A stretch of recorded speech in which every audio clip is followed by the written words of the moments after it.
हमारे देश ने, हमारे भारत ने सभी लोगों का स्वागत किया, सभी धर्मों का स्वागत किया, सभी मजहब का स्वागत किया। जितने भी लोग आए, यवन आए उनका स्वागत, मुस्लिम आए उनका स्वागत, अंग्रेज आए उनका स्वागत। ये बात अलग है कि फिर इन लोगों ने हमारी इस विनम्रता का कुछ गलत इस्तेमाल किया, लेकिन भारत सदैव अतिथियों का स्वागत करना सीखा है। इसे भारत कहते हैं, इंडिया भी कहते हैं, हिंद की भूमि होने के कारण इसे हिंदुस्तान भी कहते हैं। रामायण और भागवत जैसे ग्रंथ में हमारे देश को आर्यव्रत कहते हैं। क्या कहते हैं? आर्यवर्त। क्यों? क्योंकि ये आर्यों की भूमि है। भारतवर्ष में आर्य, आर्य माने सुसंस्कृत समाज रहता है, इसलिए भारत का चौथा नाम है आर्यवर्त। इस भारत को श्रीमद् भागवत के 5वें स्कंद में जम्बू द्वीप कहा गया। हमारे देश का एक नाम है जम्बू द्वीप, और हमारे देश का छठा नाम है अजनाभ वर्ष। अज माने भगवान ऋषभदेव, नाभ माने उनके पुत्र महाराज नाभि। तो अज और नाभ दोनों को मिलकर इस देश का एक ऐसा युग बीता जिस युग में प्रत्येक लोग इसे अजनाभ वर्ष कहते थे। सो भारत, इंडिया, हिंदुस्तान, आर्यवर्त, जम्बू द्वीप, अजनाभ वर्ष, और फिर अंग्रेजों ने जाते जाते हमारे देश को सोने की चिड़िया कह दिया कि ये भारत सोने की चिड़िया है। तो भक्तों, ऐसा हमारा देश 15 अगस्त को स्वतंत्र हुआ, आजाद हुआ, और फिर 4 महीने तक लगातार मीटिंगें चली, और 26 जनवरी के दिन भारत का गणतंत्र संविधान निर्माण हुआ। वैसे हमारे देश को आजाद करने के पीछे, इस देश को स्वतंत्र बनाने के लिए अनेक लोगों ने बलिदान दिया। हमें सबसे पहले बलिदान दिखाई देता है महात्मा गांधी जी का। महात्मा गांधी जी ने अहिंसा को अपना शस्त्र बनाया। उन्होंने किसी को मारना काटना छोड़कर अहिंसा को शस्त्र बनाया, और अहिंसा के सिद्धांत पर चलकर महात्मा गांधी ने इस देश को आजाद कराया। लेकिन ऐसा भी नहीं कहा जा सकता कि केवल महात्मा गांधी के कारण हमारा देश आजाद हुआ। नहीं। श्रीफल कभी फोड़ा है? नारियल कभी फोड़ते हैं आप? भगवान के मंदिर में हम नारियल चढ़ाते हैं। अरे इडली सांभर चटनी नहीं बनाते, तब नारियल तो फोड़ना पड़ता है। तो नारियल पहले झटके में थोड़ी फूटता है। जब हम नारियल फोड़ते हैं तो 1 मारा, 2 मारा, तीसरा, चौथा, 5वां, 7वां घा लगता है ना, तब वो फूटता है। इसका अर्थ ये नहीं है कि 7वां जो फटका है उसी से नारियल फटा। नहीं, 7वें फटके में फूटा, लेकिन वो आगे के 6 फटके जो थे वो उसे सपोर्ट दे रहे थे। वैसे महात्मा गांधी से यह देश आजाद हुआ, लेकिन उसके पहले अनेक लोगों ने इस हिंद की भूमि पर अपना बलिदान दिया।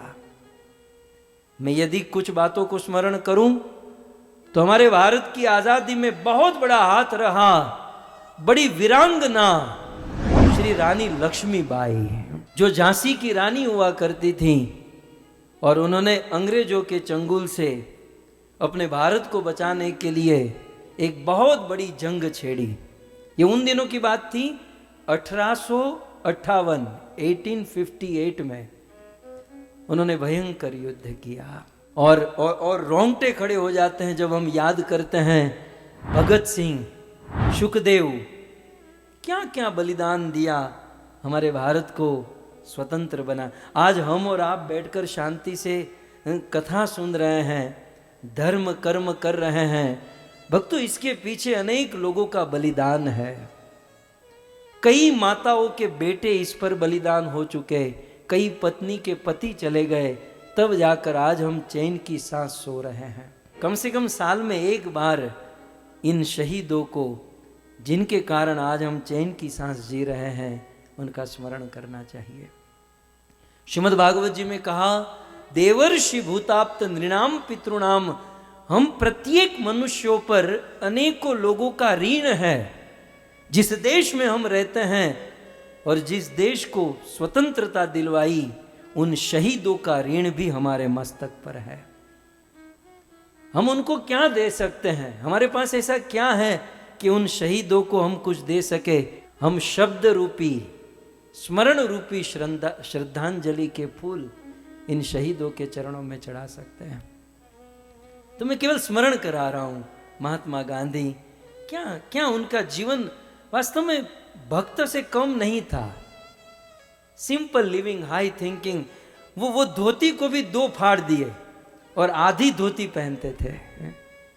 बिल्कुल सूखा हुआ शरीर था महात्मा गांधी का। श्रील प्रभुपाद जी के साथ महात्मा गांधी का मिलन, ऐसी कथा आती है। और भी हमारे भारत को स्वतंत्र बनाने के पीछे एक बहुत बड़े क्रांतिकारी वीर मंगल पांडे, जिनका बहुत बड़ा हाथ रहा। 1857 में उन्होंने भी बहुत बड़ी लड़ाई लड़ी। फिर बंगाल से सुभाष चंद्र बोस ने भी बहुत बड़ा काम किया। स्वतंत्रता के सेनापति लाला लजपत राय ने भी बड़ा काम किया। और फिर और एक हमारे क्रांतिकारी आए, स्वराज हमारा जन्म सिद्ध अधिकार है, इस सिद्धांत को उन्होंने स्थापित किया। और भारत में सर्वप्रथम न्यूज़पेपर उन्होंने लॉन्च किया। आप जानते हैं, भारत का सबसे पहला न्यूज़पेपर, अखबार, जिसका नाम क्या था? Times of India? नहीं, उसका नाम था केसरी। नाम भी खतरनाक, केसरी। और इस केसरी न्यूज़पेपर के द्वारा पूरे भारत के लोगों के मन में क्रांतिकारी विचार भर दिया। किसने? बाल गंगाधर तिलक। श्री बाल गंगाधर तिलक ने, लोकमान्य तिलक जिसे हम कहते हैं, लोगों ने उनको मान्य किया इसलिए नाम हो गया लोकमान्य तिलक, लेकिन उनका नाम था बाल गंगाधर। मैं एक दिन अमित नारायण प्रभु कह रहा था, मुझे कोई स्वतंत्रता दो तो मुझे इन शहीदों की कथा करनी है, क्योंकि बहुत पढ़ा था मैंने बचपन में इन लोगों के विषय में। कभी ऐसे दिन आएंगे, कभी हम इन शहीदों की गाथा सुनेंगे। लेकिन जस्ट आज के दिन मैं आपको स्मरण करा रहा हूं, केवल हिंदू ही नहीं, ये जितने भी नाम लिए, पांडे जी, बोस, ये सब हिंदू, इस देश को, हमारे भारतवर्ष को स्वतंत्रता दिलाने में केवल हिंदू नहीं, हमारे मुस्लिम भाइयों का भी बहुत बड़ा हाथ रहा। और उनमें एक बहुत बड़े थे अशरफ उल्लाह खान, बहुत क्रांतिकारी, उग्र मिजाज के थे। और उन्होंने करना नहीं चाहिए लेकिन उन्होंने अंग्रेजों की एक ट्रेन चलती थी भारत में, जिसमें बहुत सारा धन, सोना भरा हुआ था। अशरफ उल्लाह खान ने पूरे ट्रेन को ही उठा लिया और फिर उससे भारत के सैनिकों को उन्होंने मदद की। फिर लाल बहादुर शास्त्री, एक से एक इस देश पर वीर हुए और अपना पूरा जीवन खपा दिया हमारे देश को आज़ाद करने में। और फिर अंत में मुझे कहना पड़ेगा, क्योंकि यजमान भी पटेल, बोलने वाला भी पटेल, हमारे भारत को संयुक्त करने के लिए जिन्होंने बहुत बड़ा अपना समर्पण योगदान दिया, और वो थे भाई श्री सरदार वल्लभ भाई पटेल। गांधी जी भी कंफ्यूज थे कि भाई चलो भारत स्वतंत्र हो गया, लेकिन स्वतंत्रता के बाद भी बहुत बड़ी चिंता ये थी कि भारत में अनेक राजा राज करते थे, भारत भी बटा हुआ था। एक बात ध्यान से सुन लीजिएगा, यदि सरदार वल्लभ भाई पटेल न होते तो मुंबई से दिल्ली जाने के लिए वीजा लेना पड़ता था, दिल्ली से कलकत्ता जाने के लिए वीजा की जरूरत पड़ती, कलकत्ता से मुंबई आने के लिए, भारत में अन्य स्टेट में जाने के लिए वीजा की आवश्यकता पड़ती, यदि सरदार वल्लभ भाई पटेल ने काम नहीं किया होता। उन्होंने पूरे भारत को, और वो भी प्रेम से, कौन मानने वाला, कुछ राजा थे जो प्रेम से मानने वाले थे। जब सरदार वल्लभ भाई पटेल ने गांधी जी को कहा कि बापू आप पार्लियामेंट संभालिए और मैं आपका काम करता हूं, ये भारत के जितने भी राजा हैं, जितने भी रजवाड़े हैं, उन सब राजाओं को संयुक्त करता हूं। ये काम सरदार वल्लभ भाई पटेल ने लिया।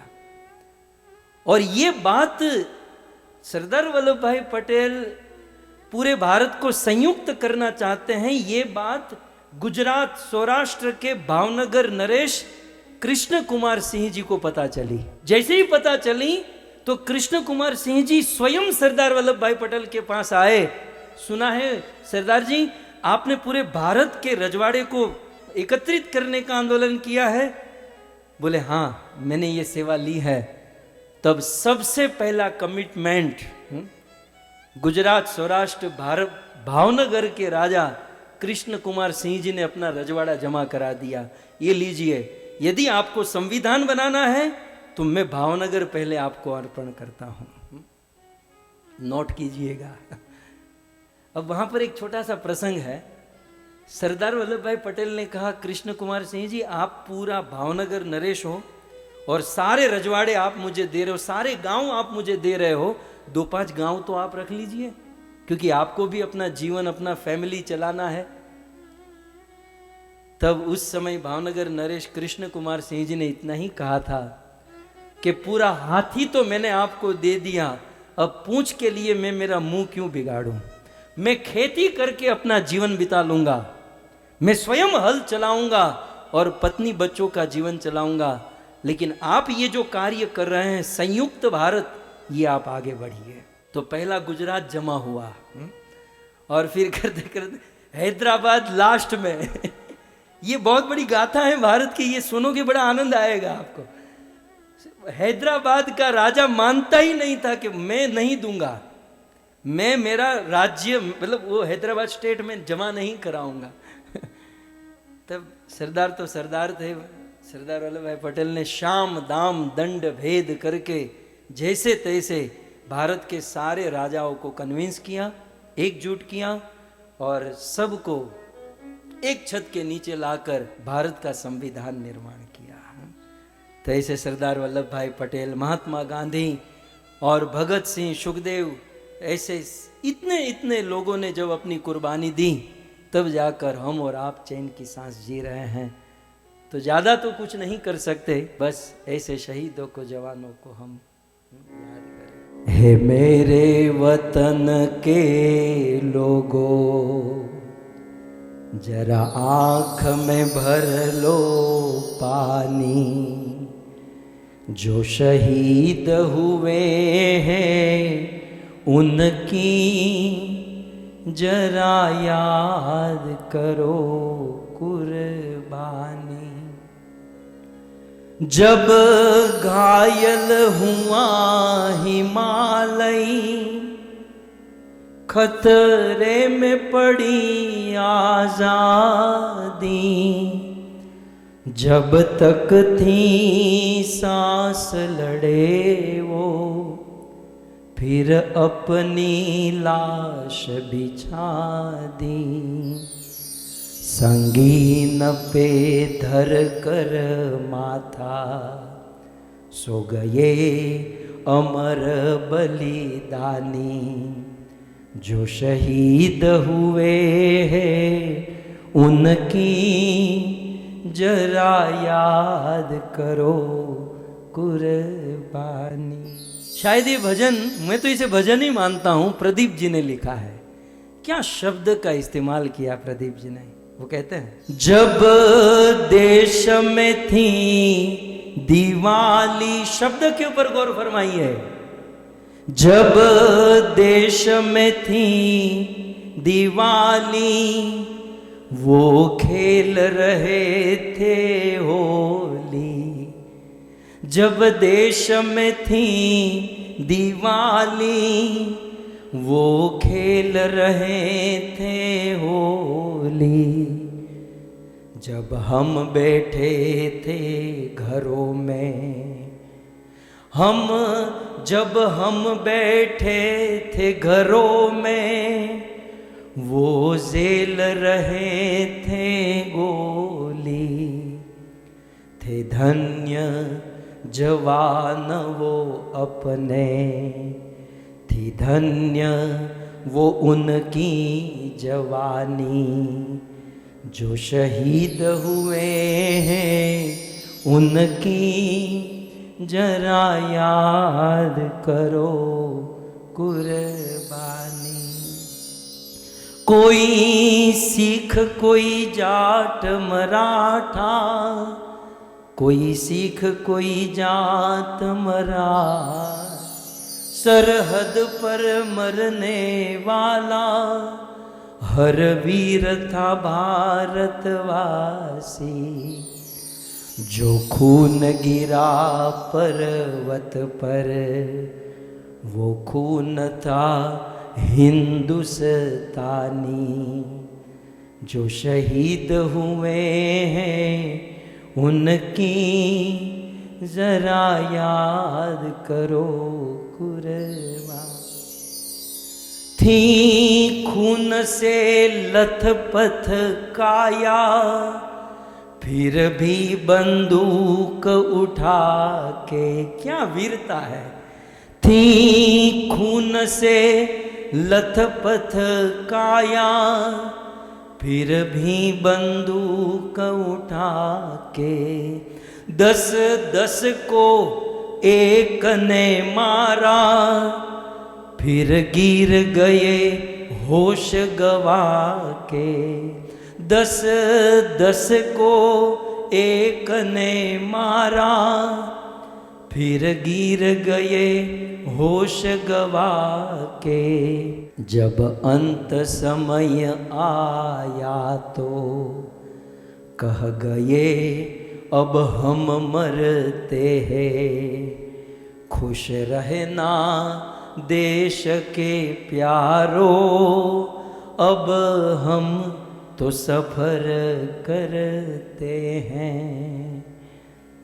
क्या लोग थे वो दीवाने, क्या लोग थे वो अभिमानी। अद्भुत। क्या लोग थे वो दीवाने, क्या लोग थे वो अभिमानी। तुम जरा याद करो कुर्बानी, तुम भूल न जाओ उनको। इसलिए कही ये कहानी, क्योंकि जो शहीद हुए हैं उनकी जरा याद करो कुर्बानी। किसी का नंबर लिखना होता है ना, तो हम किसी से पेन मांगते हैं कि आप पेन दीजिए ना, मुझे नंबर लिखना है।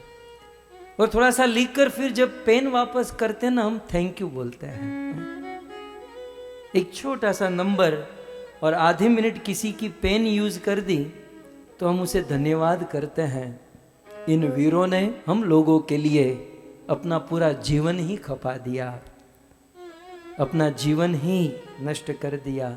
क्या उसे धन्यवाद नहीं कहना चाहिए? अवश्य कहना चाहिए।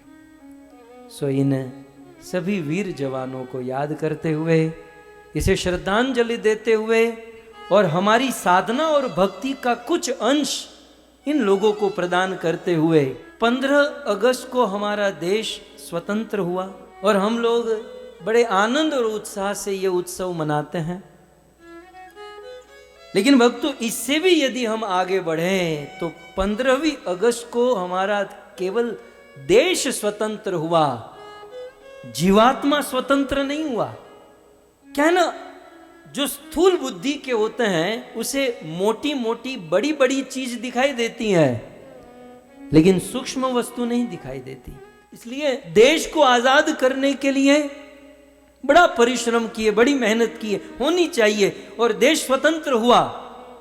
लेकिन अभी भी काम समाप्त नहीं हुआ, क्योंकि देश स्वतंत्र हुआ, यह जीवात्मा स्वतंत्र नहीं हुआ है, यह आत्मा स्वतंत्र नहीं हुआ। भक्तों, हम सब लोग परतंत्र है, हमें किसी अन्य के द्वारा चलाया जा रहा है। हम लोग परतंत्र है, हम किसी के गुलाम बनकर बैठे हैं। हम में से कुछ लोग क्रोध के गुलाम हैं, हम में से कुछ लोग लोभ के गुलाम हैं, तो हम में से कुछ लोग काम, वासना और इच्छा के गुलाम हैं, तो फिर हम में से कुछ लोग अपनी पत्नियों के गुलाम नहीं है, नहीं है भाई। तो कुछ लोग किसी एम्प्लॉय के गुलाम है। कहीं ना कहीं हम लोग काम, क्रोध, लोभ, मोह, मद, मात्सर्य या फिर जन्म, मृत्यु, जरा, व्याधि, हम गुलामी कर रहे हैं। क्या ऐसा नहीं लगता? थोड़ा सा मेरा विचार समझने का प्रयास कीजिएगा। क्या ऐसा नहीं लगता कि ये जीवात्मा ये शरीर की गुलामी कर रही है? कैसा ऐसा रोज सुबह ऐसा एहसास नहीं होता कि हम शरीर की गुलामी कर रहे हैं? इसे रात दिन खिलाओ, पिलाओ, सजाओ, ये शरीर की गुलामी तो है। और आखिर तो ये एक दिन श्मशान की राख बनने वाला, इसे कुछ नहीं मिलने वाला, लेकिन बस किए जा रहे हैं। तो कुछ क्रोध के, कुछ लोभ के, कुछ मोह के, तो देश स्वतंत्र हुआ। परंतु जब तक इन विकारों से हम स्वतंत्र नहीं होंगे, इन काम, क्रोध, लोभ आदि दोषों पर विजय प्राप्त नहीं करेंगे, तब तक जीवन में न सुख आ सकता है, न शांति मिल सकती है। और ऐसे दोष, ऐसे दुर्गुणों पर विजय प्राप्त करने के लिए इस कलयुग में सबसे बड़ा साधन यदि कोई है तो वो है भागवत कथा का श्रवण है। हमारा परम सौभाग्य है कि आज इस जीवात्मा को मुक्त करने के लिए हम श्रीमद् भागवत कथा, मुझे ब्रह्मा जी के वो वचन याद आते हैं जब प्रियव्रत ने कहा कि दादाजी, हे पितामह, मैं विवाह नहीं करूंगा क्योंकि घर गृहस्थी जो है कारागार के समान है। घर गृहस्थी बहुत बड़ा बंधन है। कारागार में लोहे की जंजीर होती है, घर गृहस्थी में सोने की, गोल्ड की जंजीर होती है, लेकिन जंजीर तो वही होती ही है। जंजीर लोहे की हो या सोने की हो, जंजीर जंजीर होती है। इसलिए पितामह ब्रह्मा जी, आप मुझे ये मत कहिए। तब ब्रह्मा जी ने बहुत सुंदर कहा कि कोई व्यक्ति कितना भी बंधन में क्यों न हो, यदि वह भगवत कथा का श्रवण कर लेता है तो भगवत कथा का श्रवण करके व्यक्ति परम मुक्त हो जाता है। अपने घर गृहस्थी में रहेगा, अपना व्यवसाय, अपना व्यवहार, जॉब, बिजनेस सब कुछ करेगा, लेकिन अंदर से वह एक स्वतंत्रता का अनुभव करेगा, एक आनंद का अनुभव करेगा। ब्रह्मा जी ने बहुत सुंदर कहा, तावत कारा गृहम गृहम, यह संसार, ये काम, क्रोध, लोभ आदि जो बंधन है कारागार के समान, तावत, तब तक, यावत कृष्ण कथा न श्रुतः, जब तक कृष्ण कथा नहीं सुनते हैं। जैसे ही कृष्ण कथा हम सुनने लगते हैं, सारे बंधन खुल जाते हैं। भगवान श्री कृष्ण का जन्म हुआ और जैसे ही वसुदेव जी ने कृष्ण को अपने हाथों में लिया, कंस के कारागार के सारे कपाट खुल गए, सारे दरवाजे खुल गए। उसी कृष्ण की कथा में और कृष्ण में कोई अंतर नहीं है। वहां वसुदेव जी ने कृष्ण को अपने हाथों में लिया, कंस के दरवाजे खुल गए, कारागार खुल गया, वसुदेव जी मुक्त हो गए। तो कृष्ण में और कृष्ण कथा में कोई अंतर नहीं। हम और आप यदि कृष्ण कथा सुनते हैं तो संसार रूपी कारागार से मुक्त हो जाएंगे। ये काम, क्रोध, लोभ आदि जो बंधन है, इन बंधनों से हम मुक्त हो जाएंगे। तो परम सौभाग्य है कि हम इस भागवत कथा के आश्रय में हैं। और अंत में एक पॉइंट कह के आगे बढ़ूं, से हम एक चीज तो समझ सकते हैं कि भारत में यदि रहना हो तो भारत के संविधान को फॉलो करना होगा। यदि संविधान को नहीं माने तो भारत की गवर्नमेंट, पुलिस हमें कारागार, जेल में बंद कर सकती है। ठीक उसी प्रकार जिस देश में आप रहना चाहते हो उस देश का संविधान पालन करना ये प्रथम धर्म है, ये प्रथम रिस्पॉन्सिबिलिटी है। तो ये तो हुआ एक छोटे से देश का रूल्स और रेगुलेशन, संविधान। लेकिन ईश्वर ने यह संसार बनाया, भगवान ने यह संसार बनाया, तो इस संसार में रहने के लिए प्रत्येक मनुष्य को भगवान का संविधान पालन करना चाहिए। देश का संविधान नहीं माने तो देश की जेल में बंद, और भगवान का संविधान नहीं माने तो भगवान की जो जेल है उसका नाम है नरक। जैसे देश का संविधान होता है, गवर्नमेंट का संविधान होता है, वैसे गवर्नमेंट की भी, गवर्नमेंट भगवान गोविंद कृष्ण का भी संविधान है। यदि मनुष्य हो तो मनुष्य को चाहिए कि मांस भक्षण ना करे, मनुष्य को चाहिए कि नशा न करे, मनुष्य को चाहिए कि जुआ न खेले। ये सब संविधान है। और ईश्वर के द्वारा, प्रकृति के द्वारा बनाए गए संविधान, प्रकृति में रहना है। और प्रकृति के संविधान को नहीं मानेंगे तो प्रकृति दंड देगी। वह आज नहीं तो कल अवश्य दंड देगी। हमारे वहां कहावत है ना, जैसी करनी वैसा फल। क्या कहते हैं? जैसी करनी वैसा फल, आज नहीं तो निश्चित कल। आज नहीं मिलेगा तो कल, लेकिन मिलेगा अवश्य।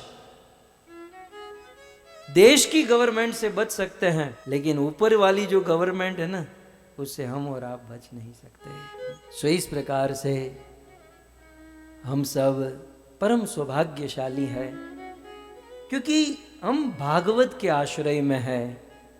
ये सारे संविधान भागवत, भगवत गीता, रामायण जैसे सदग्रंथों में बताए गए हैं, और हम सब उन संविधान को फॉलो करें, और यह फॉलो करते करते भगवान के प्रति प्रेम जन्माने का प्रयास करें।